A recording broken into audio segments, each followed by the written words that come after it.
Na Prever FM, você começa o dia bem informado. No ar, Primeiro Jornal. A primeira notícia, a primeira informação aqui na Prever FM. Abertura número 95, pontualmente 6 horas. Bom dia, hoje é sexta-feira, dia 30 de agosto de 2024. Excelente sexta para você, com muita saúde, com muita paz, com muita energia positiva, com menos blusas hoje. Bom dia, Ellen Bravo. Bom dia, Márcio Paz. Uma sexta-feira mais quentinha, mais confortável, né? Bom dia a todos os ouvintes da Prever FM do Primeiro Jornal. Hoje é dia 30 de agosto, hoje é Dia Internacional das Vítimas de Desaparecimentos Forçados. Essa data traz à tona uma situação com a qual muitos, infelizmente, tiveram que aprender a conviver, né? A angústia pela ausência de notícias de alguém querido. Hoje também é o Dia Nacional de Conscientização sobre a Esclerose Múltipla, que é uma doença autoimune crônica que afeta o sistema nervoso central, causando danos à mielina, a substância que protege as fibras nervosas, e isso resulta em inflamação e prejudica a comunicação entre as células nervosas, impactando significativamente a qualidade de vida dos pacientes. Hoje também é o Dia Nacional do Perdão, e o objetivo é propor uma reflexão sobre o tema, além de ressaltar a luta de diversos movimentos sociais e parentes por justiça. E as cidades que comemoram o aniversário hoje são Bom Jesus da Lapa, Guaratinga e Camaquã, na Bahia, Campanário e Uberlândia, em Minas Gerais, Itapipoca, no Ceará, e Trindade, em Goiás. Que legal. Sabe quem nasceu em Itapipoca? Pior não fica. Tiririca. Olha, ele é de Itapipoca. Itapipoca, não? Agora, quanto ao Dia Nacional do Perdão, quantas vezes devemos perdoar, né? Então. 70 vezes 7, né? Quer dizer, infinitamente, né? Tipo isso. Será que todas as pessoas estão capacitadas, já chegaram naquela evolução de saber perdoar de fato, não só na boca, né? Mas, né? Com atos e palavras, né? Literalmente. Eu acho que tanto o pedir perdão quanto o perdoar não deve ser só da boca para fora. É uma coisa interna, é uma coisa mais íntima que tem que vir realmente do coração. De saber perdoar mesmo, é verdade, isso mesmo, né? É um assunto que, se a gente trouxer aqui pessoas para analisar essa palavra perdão, a gente vai ficar um programa todo aqui. Dá pano pra manga. Dá pano pra manga, né? Perdoar com o coração é fundamental. Exatamente. 6 horas e 3 minutos, vamos às manchetes de hoje do Primeiro Jornal. Menino negro de 7 anos é acusado injustamente de furtar loja de doces. População brasileira cresce e vai a 212,5 milhões de habitantes, diz IBGE. Reforma tributária. Lira trava a votação de destaques do PLP 108 para pressionar Haddad. Pesquisa aponta Kamala Harris com 45% das intenções de voto e indica aumento de vantagem entre mulheres e latinos. Lesa Pátria. Polícia Federal faz buscas e bloqueia bens de suspeitos de colaborar com atos golpistas. O prato do dia no quadro Harmonize hoje com Homero Cordeiro, lasanha. E hoje conversaremos com a artista plástica Bea Meira. Tudo isso vai acontecer no nosso Primeiro Jornal de hoje. Agora 6:03, vamos saber da previsão do tempo com a Juliana Marques. Bom dia, Juliana. Bom dia! Hoje em Botucatu haverá sol o dia todo, sem nuvens no céu. Não há previsão de chuva. A temperatura mínima é de 15 graus e a máxima de 29 graus. O final de semana segue com previsão semelhante, mas ainda um pouco mais quente. No domingo, a temperatura máxima chega a 32 graus.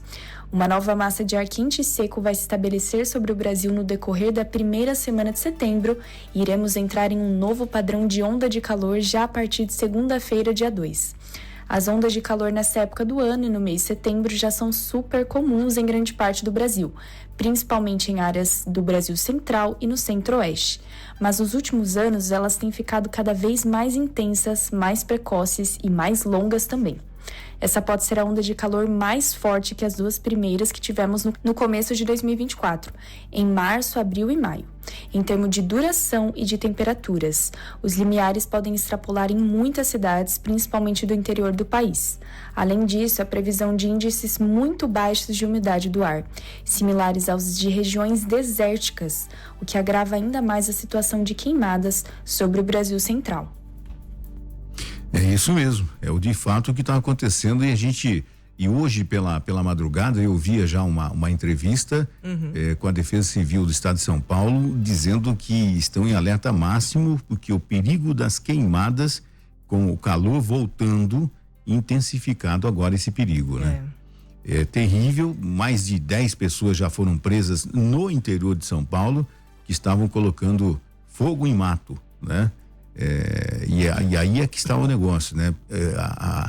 A dúvida, né? Se foi uma ação orquestrada, enfim, o que de fato aconteceu, que foi muita coincidência. Eu acho que foi muita coincidência para ser foi nacional, sabe? Foi no país inteiro, foi uma proporção nunca vista, então eu não acredito em coincidência nisso. Não tenha dúvida, mas que as pessoas tenham consciência, não pode queimar lixo, não pode jogar bituca de cigarro, enfim, que o dano, né, é para todo mundo, inclusive pro incendiário. 6:06, agora vamos àquela notícia inusitada, aquela notícia curiosa. Uma criança quebrou um vaso de 3.500 anos no Museu Arqueológico em Israel. Sabe aquela história que a mãe fala pro filho, não mexe em nada, não põe a mão em nada? Nossa, nesse caso seria muito bom se ele tivesse obedecido.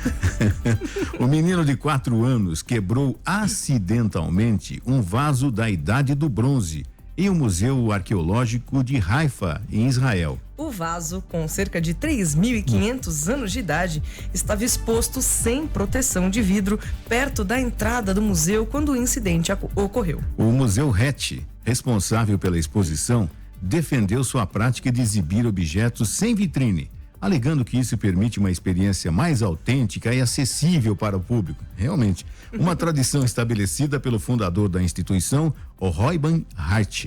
O vaso quebrado, datado entre 2200 e 1500 antes de Cristo, é significativo porque estava intacto, o que o tornava um achado raro e impressionante. O pai do menininho afirmou que seu filho estava curioso e puxou o vaso, resultando na quebra. O diretor do museu, Ilban Rivlin, convidou o menino e sua mãe para uma visita privada e explicou que o museu é um espaço acessível e aberto a famílias, reforçando a decisão de continuar permitindo interações diretas com os artefatos. O Museu Hatch, fundado em 1984 na Universidade de Haifa, está tomando medidas para evitar futuros acidentes, como a instalação de novas placas indicando que itens podem ser tocados.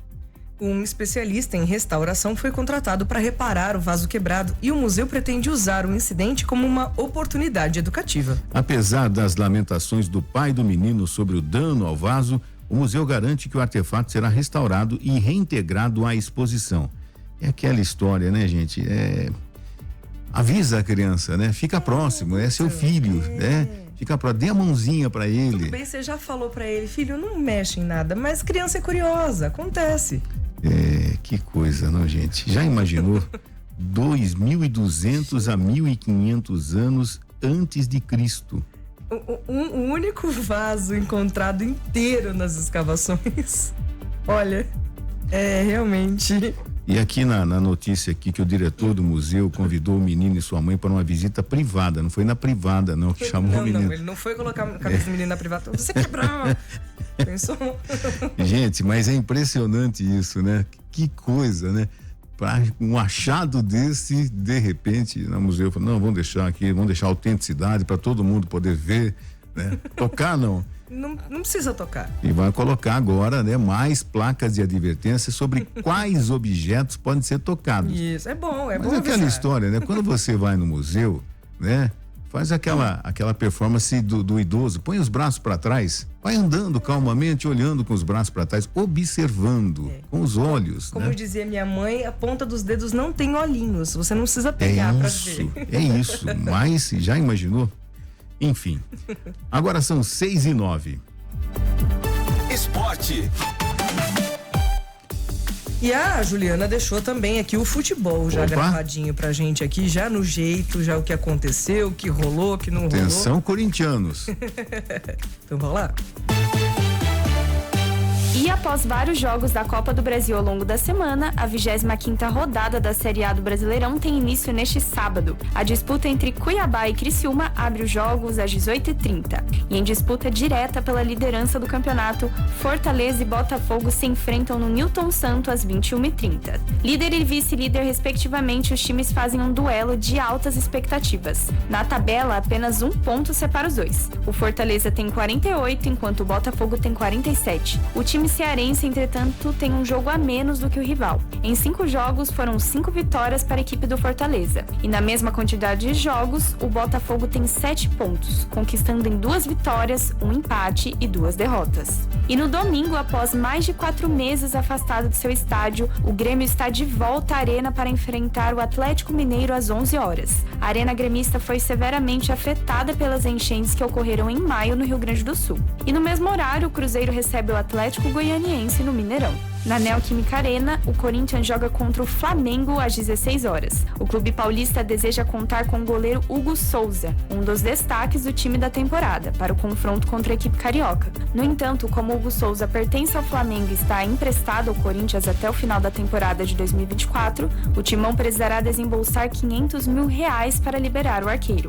Com 151 partidas disputadas, o histórico dos confrontos entre Corinthians e Flamengo aponta uma pequena vantagem do adversário do Timão. O duelo atualmente conta com 55 vitórias do Corinthians, 33 empates e 63 vitórias do Flamengo. Às 18h30 ocorrem as 5 partidas restantes da rodada. O Bragantino joga em casa contra o Bahia, o São Paulo visita o Maracanã para enfrentar o Fluminense. O tricolor paulista quer se manter na parte de cima da tabela. Atualmente ocupa a 5ª posição, com 41 pontos, atrás do Flamengo, que tem 44. Já o tricolor das Laranjeiras quer manter o bom momento no Brasileirão, para se distanciar da zona de rebaixamento. E o Palmeiras encara o Atlético Paranaense fora de casa. Focado 100% no Brasileirão, o Palmeiras chegará ao confronto na capital paranaense vindo de 2 vitórias. 2-1 sobre o São Paulo no Allianz Parque e 5-0 sobre o Cuiabá no Brinco de Ouro em Campinas. Atualmente o Verdão ocupa a 3ª posição com 44 pontos, 4 a menos que Fortaleza, o líder. Com o Palmeiras desclassificado das Copas, Abel Ferreira terá várias semanas livres até o fim do Brasileirão.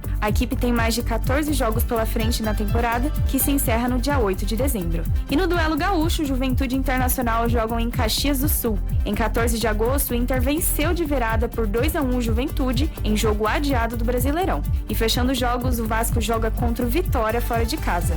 Já pela Série B, na 24ª rodada, hoje o Santos recebe a Ponte Preta na Vila Belmiro às 21h30. Atualmente o Santos é o vice-líder da divisão. E o líder, Novo Horizontino, joga contra o Vila Nova, 4º colocado, com o apoio de sua torcida no sábado às 17 horas. No mesmo horário, o Botafogo de Ribeirão Preto enfrenta a Chapecoense. Tem muito futebol para rolar e a gente conta todos os resultados no primeiro jornal. É isso aí. E nós tivemos Copa do Brasil ontem à noite. Nós tivemos o Vasco da Gama de novo vencendo o Atlético Paranaense por 2-1. É a partida de ida.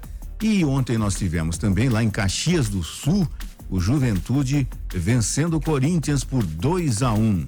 Corinthians perdeu ontem à noite, então atenção corintiano, você que foi dormir cedo ontem, não acompanhou, o Corinthians perdeu para o Juventude então por 2-1 na Copa do Brasil. E as partidas de volta da Copa do Brasil, elas vão acontecer dias 11 e 12 de setembro, em virtude da data FIFA. O Brasil vai jogar 2 vezes pelas eliminatórias da Copa do Mundo, então nós não teremos rodadas nem do Brasileiro e nem da Copa do Brasil.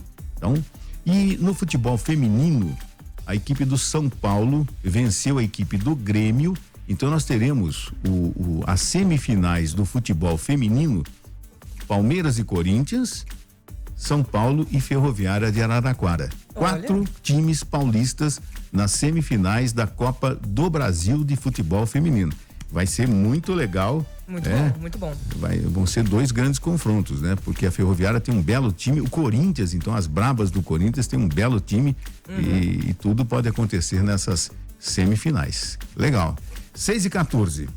E o Corinthians tenta novas condições com o Benfica e insiste por Arthur Cabral. A janela de transferências do Brasil se aproxima do fechamento e o Corinthians corre para reforçar o elenco. O clube segue negociações com o Benfica de Portugal pela contratação do atacante Arthur Cabral, de 26 anos. As primeiras propostas foram por empréstimo pago, com compra obrigatória caso Arthur Cabral atingisse metas pré-estabelecidas. Não houve acerto com o Benfica e agora o Timão tenta a compra do jogador. O clube português deseja recuperar o investimento feito no centroavante no ano passado, quando pagou 20 milhões de euros para tirá-lo da Fiorentina da Itália. O Corinthians trabalha com cifras menores e avalia o atleta em aproximadamente 15 milhões de euros, equivalente a 93,4 milhões de reais na cotação atual. Entretanto, dificuldades financeiras, o Timão tenta comprar apenas um percentual do atleta, não a totalidade dos direitos econômicos. Arthur Cabral se animou com a possibilidade de voltar ao Brasil e defender o Corinthians, clube que já havia tentado contratá-lo no passado.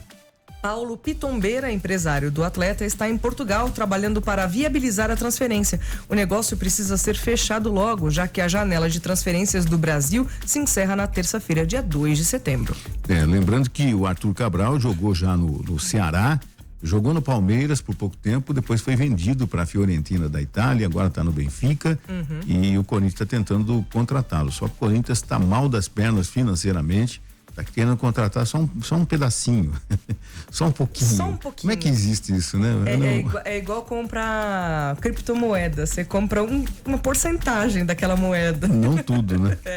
6h16, Paralimpíadas, resultados. Bom, a natação brasileira fez bonito ontem no dia inaugural mesmo de competições nos Jogos Paralímpicos de Paris. Foi nas águas que o país conquistou as primeiras medalhas na competição, com direito a um ouro, uma prata e um bronze. A primeira conquista do Brasil em Paris foi logo no topo do pódio, com direito a hino nacional. Gabriel Araújo, de 22 anos, venceu os 100 metro costas da classe S2 com limitações físico-motoras e abriu a contagem para a delegação verde e amarela. Depois, Felipe Andrews Rodrigues ganhou a prata nos 50 metros livre S10, limitações físico-motoras, masculino, e também Gabriel Bandeira o bronze nos 100 metros borboleta S14, deficiência intelectual. O Brasil já tem medalha segurada no tênis de mesa. Joyce Oliveira e Cátia Oliveira derrotaram as egípcias por 3-0 nas duplas femininas da classe WD5 cadeirantes. Com o resultado, avançaram às semifinais e já garantiram um pódio para o Brasil,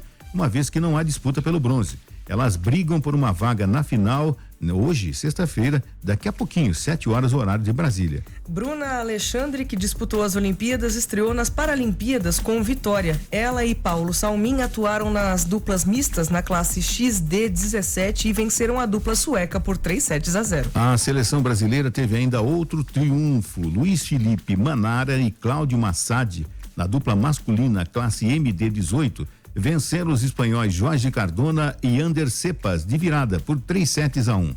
E no goalball, a seleção masculina do Brasil bateu a França, dona da casa, por 8-5. O destaque foi André Dantas, autor de 4 gols. A seleção feminina de vôlei sentado começou a jornada nas Paralimpíadas de Paris com vitória ao bater Ruanda por 3-0. Quer dizer, o Brasil estreou realmente muito bem, muito bem. Tudo de bom, assim. Que legal, com medalha gente. Já de cara, eu acho maravilhoso. Pode ter certeza isso. que isso vai acontecer todo dia, né? Pode ter certeza que daqui a pouquinho, às 7 horas, quando voltam as competições, o Brasil vai ser destaque e vai avançar e vai trazer muitas medalhas nas Paralimpíadas. Que legal, parabéns mesmo. Acho que se a gente teve gosto em torcer nas Olimpíadas, vai ter muito mais agora nas Paralimpíadas. Pode ter certeza disso, que realmente isso vai acontecer. 6h18. A sua cidade no primeiro jornal. Eleições municipais 2024. Bom, nós temos atualizações sobre as eleições municipais com o chefe do cartório eleitoral, Igor Ignácio. Olá, tudo bem? Aqui quem fala é Igor Ignácio, sou o chefe do cartório eleitoral de Botucatu, Itatinga e Pardinho. Já iniciamos, a campanha eleitoral e da parte da Justiça Eleitoral, muito trabalho com a análise dos registros de candidatura.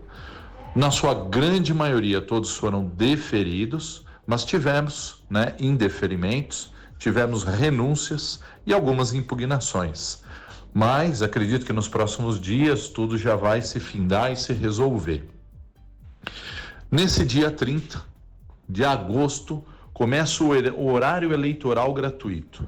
Esse horário eleitoral, ele é destinado especificamente para que os candidatos exponham suas ideias, suas propostas, né? Façam ali a sua propaganda. Então nós temos divididos em 2 etapas, a propaganda em rede, que é das 7 às 7h10 e depois da meio-dia às 12h10, são 10 minutos de manhã e 10 minutos no horário de almoço, na sequência de propaganda eleitoral.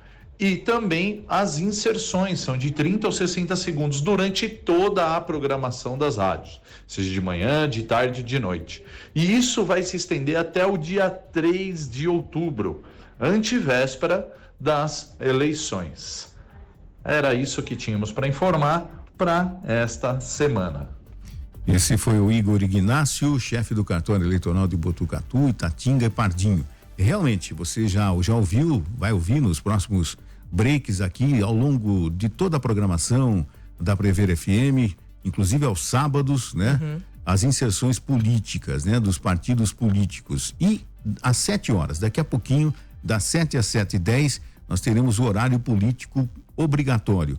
E da meio-dia a 12h10 também teremos, e você vai ouvir também na Prever FM. Então começou de fato o horário político gratuito, é uma forma dos partidos políticos, dos candidatos, sejam os majoritários, sejam os candidatos à Câmara Municipal, de também participarem, né? Então você vai ouvir também na programação da Prever FM. É bom que a gente já começa a se preparar também, já pensar, focar nas eleições, já começar a pensar em quem vai votar para votar direitinho. Não tenha dúvida, analise bem as propostas, se elas de fato acontecerem, né? Tomara que, porque na capital paulista a gente tá vendo um circo dos horrores, né? Porque tá terrível. Olha. Tá terrível e começa hoje também, né, em todo o Brasil, né? Horário político gratuito. Espero que o nível seja mantido, né? Enfim, o horário político vai acontecer. Vamos ao intervalo. Você está acompanhando a Prever FM, o primeiro jornal ao vivo, na sua manhã de sexta-feira. Já voltamos. Os fatos, os acontecimentos e tudo o que você precisa saber. Primeiro Jornal. 6h24, Feira de Profissões em Botucatu reúne 300 alunos. Na última terça-feira, dia 27, a Escola Estadual Dom Lúcio Antunes de Souza realizou a Feira de Profissões, um evento direcionado para estudantes do ensino fundamental e médio. Através de estandes dispostos na quadra da escola, os discentes da graduação e pós-graduação, ao lado dos docentes dos cursos de Ciências Biológicas, Física Médica e Nutrição do Instituto de Biociências de Botucatu, da Unesp, campus de Botucatu, explicaram aos alunos mais detalhes dos cursos do Instituto e sobre o funcionamento da universidade pública. Reunindo cerca de 300 estudantes, além de levar conhecimento para crianças e jovens, a feira teve como objetivo mostrar que a Unesp é um lugar acessível para a população. A proposta da feira partiu da própria dinâmica da escola, incluída no programa de ensino integral, e tem como uma das premissas o projeto de vida, levando os estudantes a pensarem em aspectos da vida pessoal e também no futuro profissional. A participação do IBB no evento proporcionou uma visão ampla e aberta da universidade, mostrando a variedade de cursos oferecidos. Muito legal isso, né? Você imagina, né, a alegria dos estudantes de terem esse conhecimento, inclusive, para de repente tentarem uma projeção do futuro, né?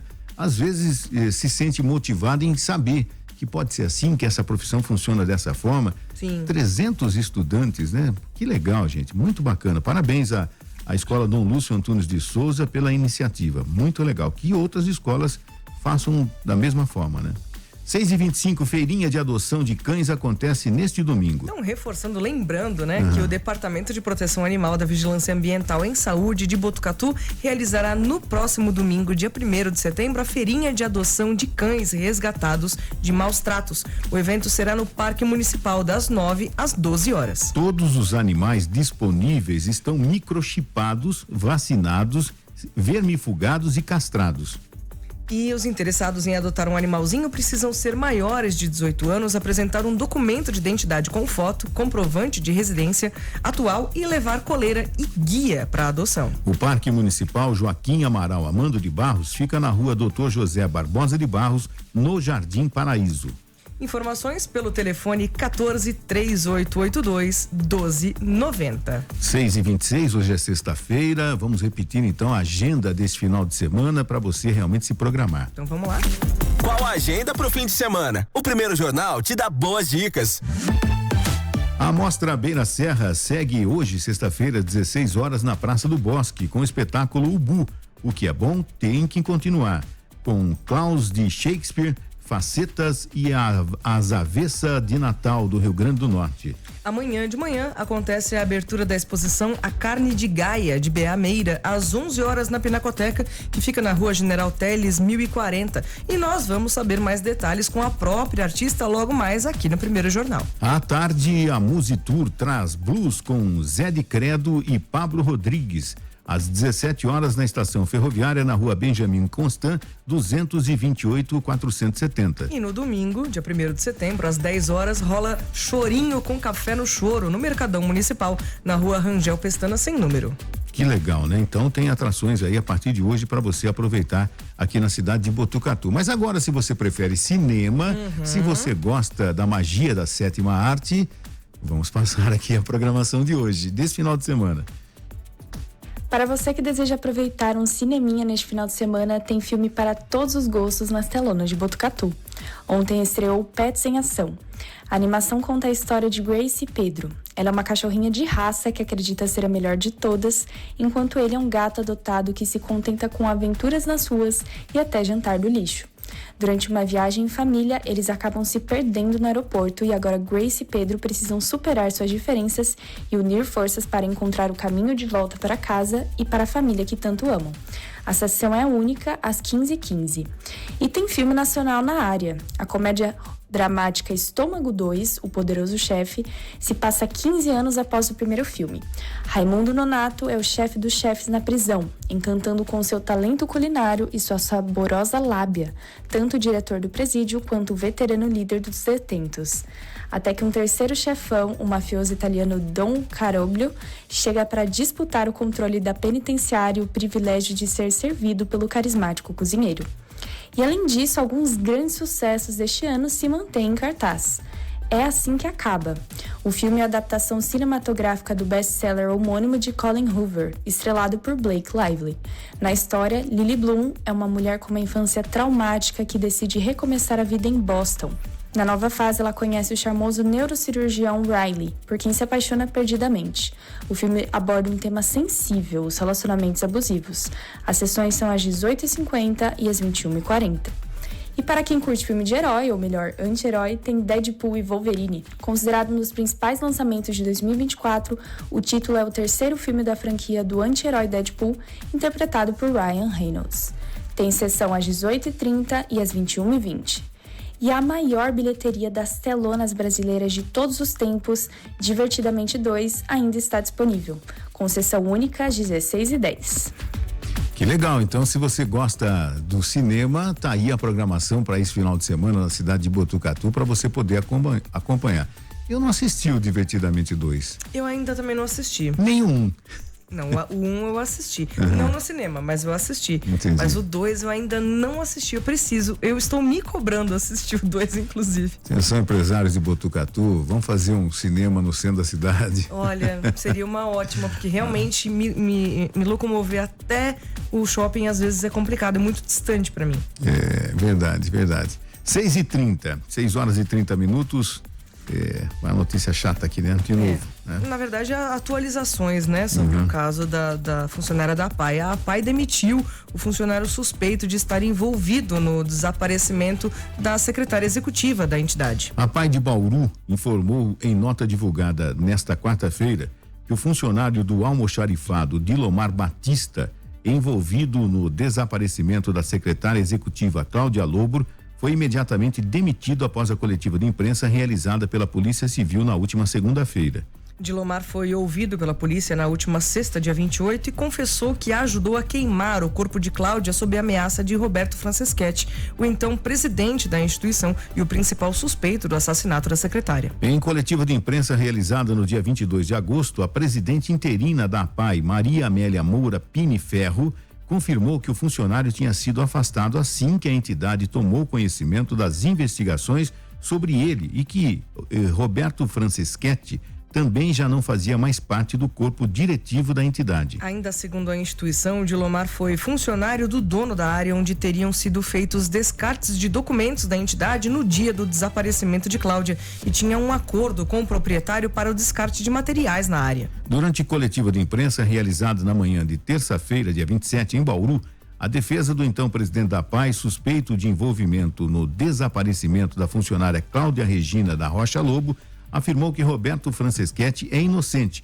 e não cometeu nenhum crime. As alegações da defesa vão contra os indícios apresentados pela Polícia Civil durante a coletiva na segunda-feira, dia 26, que confirmou o assassinato da funcionária pelo então presidente. A defesa se posicionou contra a afirmação de que Roberto teria confessado, seja de maneira formal ou informal, o assassinato de Cláudia Lobo. Além disso, o advogado Leandro Pistelli afirma que a rota apresentada pela Polícia Civil, baseada na movimentação do sinal de celular captada por torres, não é precisa para confirmar a posição do suspeito no local de descarte, onde fragmentos de ossos foram encontrados e que ainda seguem em análise para a confirmação do DNA. O caminho apresentado pelo advogado, baseado no depoimento do então presidente, é de que Cláudia Lobo teria se encontrado com Roberto Franceschetti na Avenida Nuno de Assis, que o suspeito entrou no carro com a funcionária para seguirem até o local em que eles realizam a troca de assentos no carro, registrado por câmeras de segurança. E de lá foram até o bairro Meiridota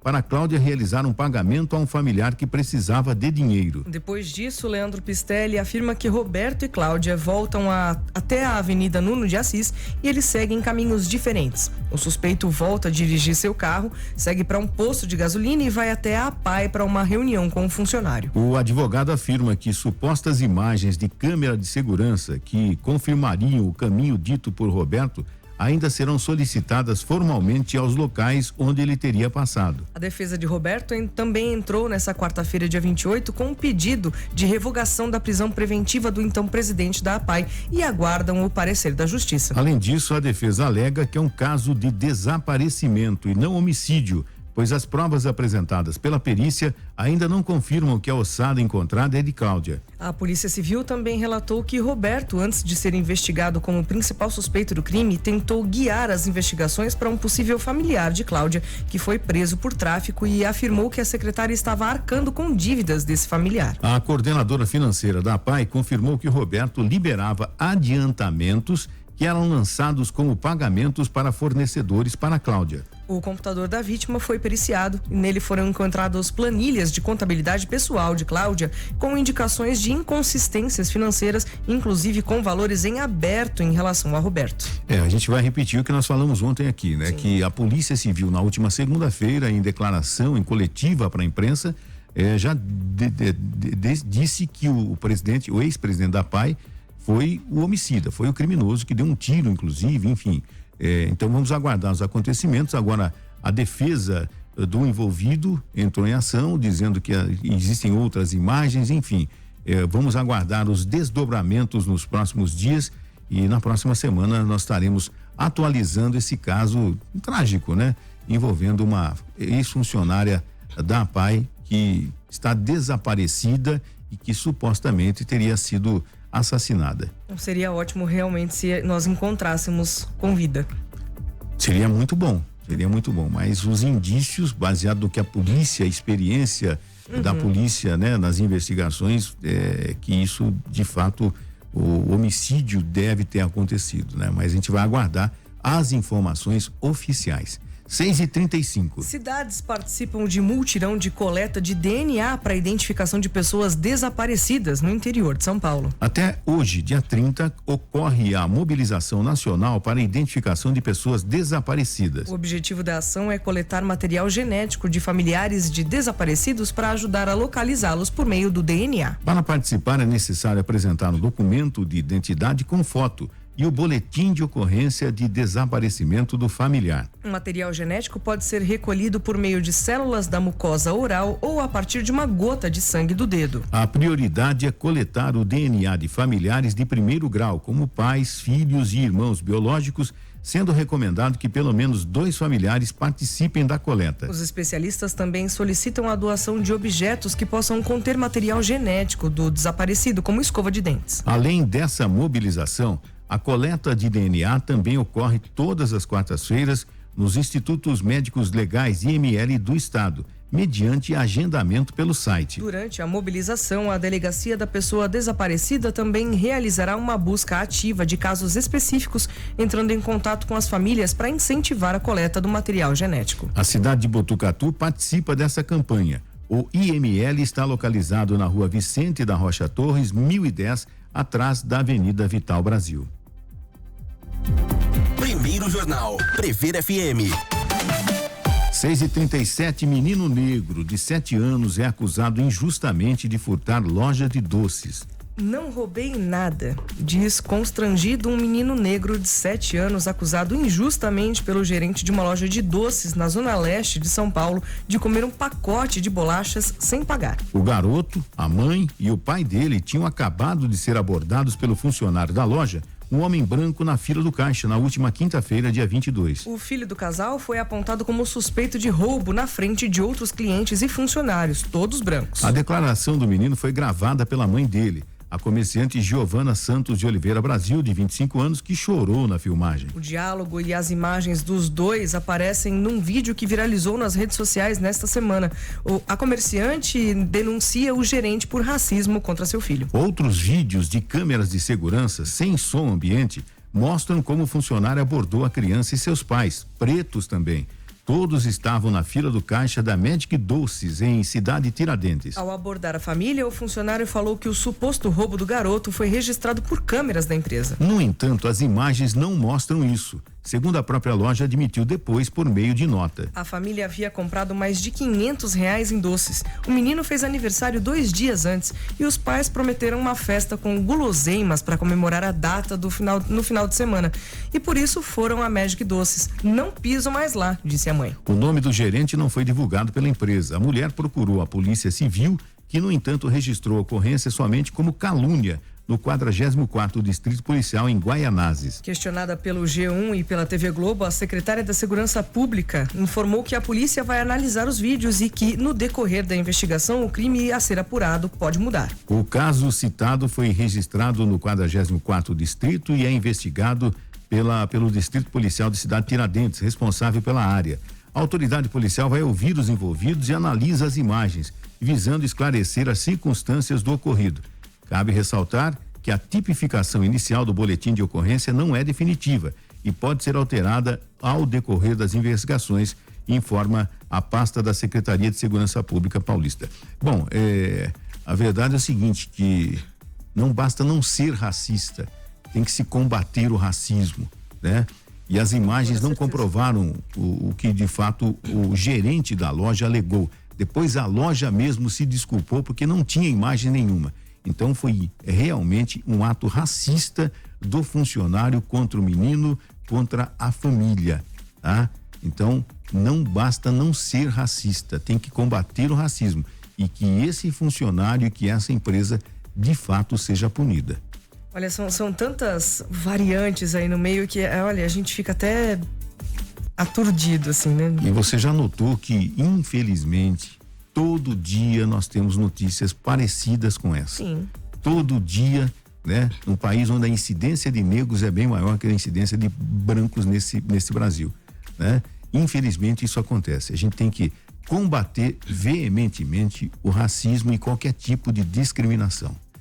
6h40, vamos a mais um intervalo comercial, lembrando que às 7 horas nós teremos o horário político obrigatório. Começou hoje e na programação da Prever FM você vai acompanhar não só o horário político das 7 às 7h10, das 12 às 12h10, mas também as inserções obrigatórias pelo horário político. Já voltamos. Notícias do Brasil.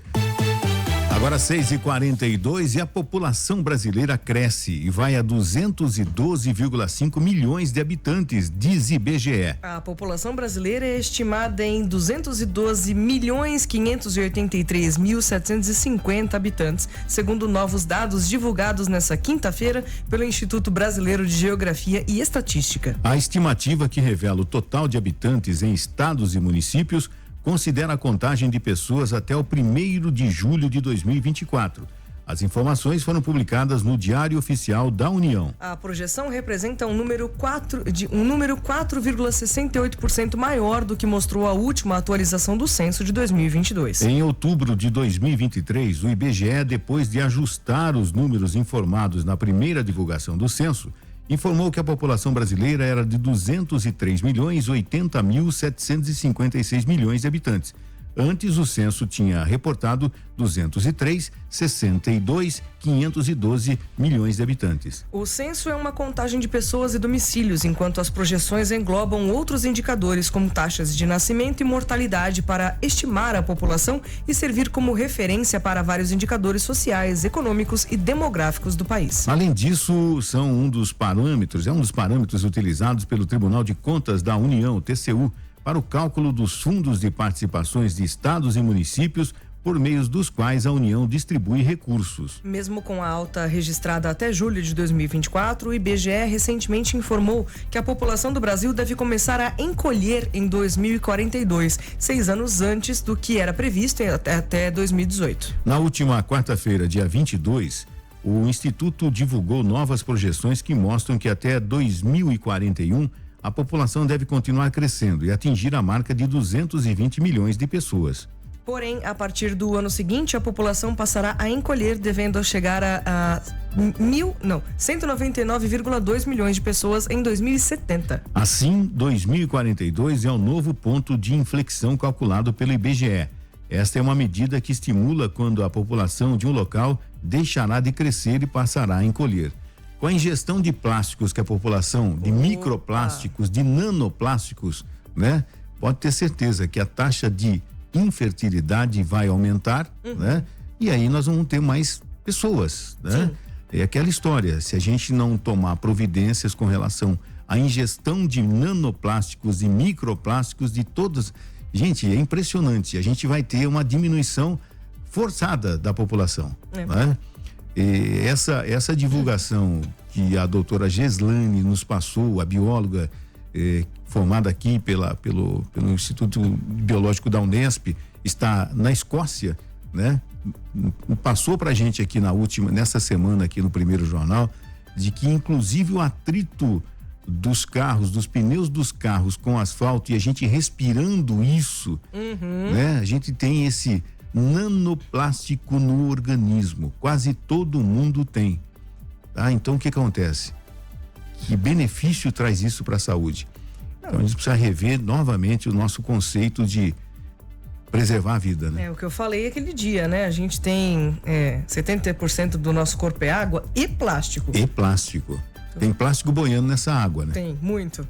6h46, reforma tributária. Lira trava a votação de destaques do PLP 108 para pressionar Haddad. O presidente da Câmara, Arthur Lira, do PP de Alagoas, avalia a possibilidade de não votar na semana de esforço parlamentar marcada para os dias 9 a 13 de setembro, os 7 destaques que faltam para concluir a primeira fase de votação do PLP 108/2024, que regulamenta o comitê gestor do IBS. Ele pretende travar a votação dos destaques em plenário, contrariando a expectativa do líder do governo, o deputado José Guimarães, do PT do Ceará. O petista afirmou nesta quarta-feira, dia 28, que trabalha para concluir a votação e enviar o projeto para o Senado votar e o texto retornar para a palavra final da Câmara antes do final do ano, o que é crucial para a implementação da reforma a partir de 2026. Lira pressiona o ministro Fernando Haddad da Fazenda a desfazer acordo com o Senado para retirar a urgência constitucional do PLP 68/2024,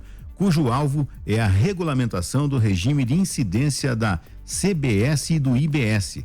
A retirada da urgência permitiria o Senado votar o projeto somente em novembro, após as eleições municipais. Nos bastidores, Lira avalia que, se o relator do PLP 68 no Senado, o senador Eduardo Braga, do MDB do Amazonas, fizer muitas mudanças no projeto aprovado pela Câmara em julho, os deputados correm o risco de não concluir a apreciação das alterações antes do fim do ano. Isto porque o feriado de 15 de novembro será numa sexta-feira, o que costuma esvaziar Brasília por uma semana. O cálculo é que se o projeto chegar na Câmara na segunda quinzena de novembro, os deputados teriam cerca de um mês para analisar o texto antes do recesso, marcado para 22 de dezembro. No último mês do ano, o Congresso também vai se concentrar para aprovar o orçamento de 2025. De acordo com interlocutores, o presidente da Câmara considera que a conclusão da reforma pode ficar para seu sucessor. A reforma é vista como um legado para a Lira. Ele vê essa possibilidade como injusta com o reforço dele para avançar uma reforma aguardada há mais de 3 décadas. Já o presidente do Senado, Rodrigo Pacheco, do PSD de Minas Gerais, deixaria o comando da casa tendo concluído a sua parte. É aquela história, daí você pergunta, por que há 30 anos a reforma tributária está se arrastando? Né? Quando consegue avançar, aí vem a questão política, né? Vem a queda de braço política, vem o presidente da Câmara para travar tudo isso, né? Aí fica difícil mesmo, né? Uma reforma tributária que é fundamental para a sequência da economia brasileira, né? Para se atingir metas e tudo mais, a questão política mais uma vez entra em jogo. 6h49. Pesquisa aponta Kamala Harris com 45% das intenções de voto ante 41% de Trump e indica aumento de vantagem entre mulheres e latinos. Uma pesquisa da agência de notícia Reuters e do Instituto Ipsos, divulgada na última quinta-feira, aponta que a candidata democrata à presidência dos Estados Unidos, Kamala Harris, lidera as intenções de voto e aumentou a diferença com Donald Trump no eleitorado feminino e no latino-americano. Segundo a pesquisa, Harris tem 45% das intenções de voto e Trump, candidato republicano, 41%. Foram ouvidos apenas eleitores registrados, ou seja, os que se cadastraram em seus estados para o voto, que não é obrigatório no país. A vantagem da democrata sobre o republicano aumentou. Harris teve 4 pontos percentuais a mais entre os eleitores registrados que Trump.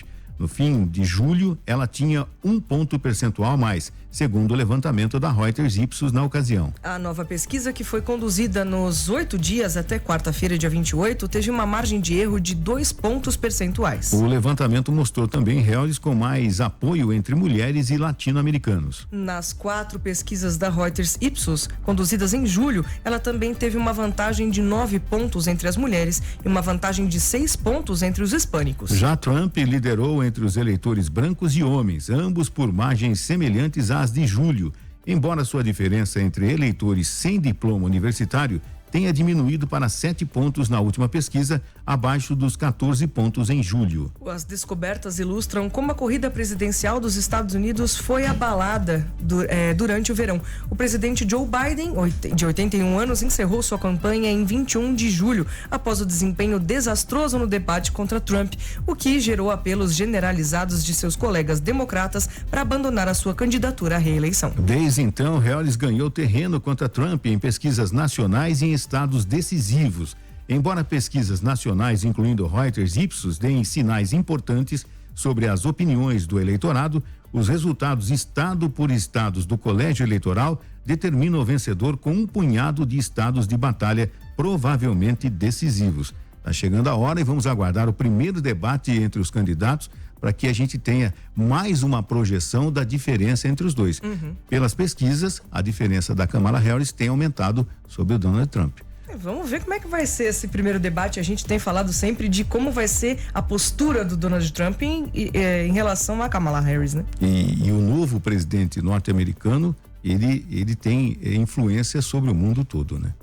6h52 agora. Lesa Pátria. PF faz buscas e bloqueia bens de suspeitos de colaborar com atos golpistas. A Polícia Federal deflagrou ontem, quinta-feira, a 29ª fase da Operação Lesa Pátria, que tenta identificar pessoas que incentivaram os atos golpistas de 8 de janeiro de 23 e prender os envolvidos. Naquele dia, vândalos invadiram e depredaram as sedes dos 3 poderes em Brasília. Segundo a Polícia Federal, há 10 mandados de busca e apreensão expedidos pelo Supremo Tribunal Federal em endereços de Santa Catarina, Rio de Janeiro, Goiás e Distrito Federal. Há ainda ordem para bloquear os bens dos suspeitos. Os poderes da República estimam que o prejuízo total dos atos golpistas ao patrimônio público chegue a 40 milhões de reais. De acordo com a Polícia Federal, os participantes dos atos de vandalismo podem responder por abolição violenta do Estado Democrático de Direito, golpe de Estado, dano qualificado, associação criminosa, incitação ao crime, destruição e deteriorização ou inutilização de bem especialmente protegido. A gente imagina que acabou, mas as investigações continuam. 29ª ação. Né? Então tem muita gente que se envolveu nesses atos antidemocráticos no dia 8 de janeiro, que ainda estão sendo investigadas e a qualquer momento a Polícia Federal pode bater a sua porta, né? Então, eu acho que quem participou desse ato lá em janeiro tem que ficar esperto, porque eles estão chegando perto. Não só os envolvidos, mas quem financiou também, né? Não deixa de estar envolvido ali também, né? Literalmente. 6h53. E o Pablo Marçal diz tomar atitudes idiotas por causa da mentalidade dos eleitores. O candidato à Prefeitura de São Paulo, Pablo Marçal, do PRTB, afirmou nesta quarta-feira passada ter tomado atitudes que, segundo ele, são idiotas para chamar atenção nos debates e nas redes sociais por causa da mentalidade da população. No processo eleitoral, me perdoe, você tem que ser um idiota. Infelizmente, a nossa mentalidade gosta disso. E por ser um povo que gosta disso, eu preciso produzir isso. Preciso ter comportamento que chame a atenção. Não é uma parada que eu me divirto, disse em entrevista ao podcast Flow. O candidato já havia dito em sabatina realizada pela Record TV, em 23 de agosto, que escolheu essa abordagem para atrair o eleitorado. Quero pedir desculpas, porque para chegar onde cheguei nas pesquisas hoje, eu tive que chamar a atenção de um jeito que não te agradou, disse. A Marçal ainda afirmou que no debate realizado pela revista Veja no dia 19 de agosto, optou por uma atitude menos agressiva, mas que isso não rendeu bons números nas redes sociais. No debate da Veja, uma pessoa veio para cima de mim só com baixaria de último nível. Eu falei, não vou cair nesse jogo. Engraçado, não rendeu um corte, não deu nada. A estratégia de Marçal nos debates e postagem nas redes sociais tem sido de embate e acusações contra adversários. Nessa quarta, a Folha revelou que o candidato utiliza um processo de um homônimo, isto é, uma pessoa com um nome igual, para acusar Guilherme Boulos, do PSOL, de uso de drogas. Guilherme Badawi Boulos, alvo do processo, é candidato a vereador em São Paulo pelo Solidariedade e apoia a reeleição do prefeito Ricardo Nunes, do MDB. Marçal também falou sobre a decisão da Justiça Eleitoral ao derrubar suas contas em redes sociais por causa de desafios de cortes de vídeos promovidos pelo influenciador. Eu entendo o judiciário, respeito a decisão, entendendo inclusive que o judiciário precisa de uma reciclagem sobre redes sociais, disse. Os cortes são trechos de entrevistas, sabatinas, participações em debates e outros vídeos que depois são postados separados em perfis criados com esse objetivo. Ele promove competições de cortes de vídeos com direito à remuneração aos seguidores. E falando em eleições, Márcio, nós temos um break agora e na sequência a gente já tem o horário eleitoral obrigatório. Das 7 às 7h10 e da meio-dia a 12h10 teremos em todas as emissoras de rádio do Brasil. Você ouviu Primeiro Jornal Previr FM.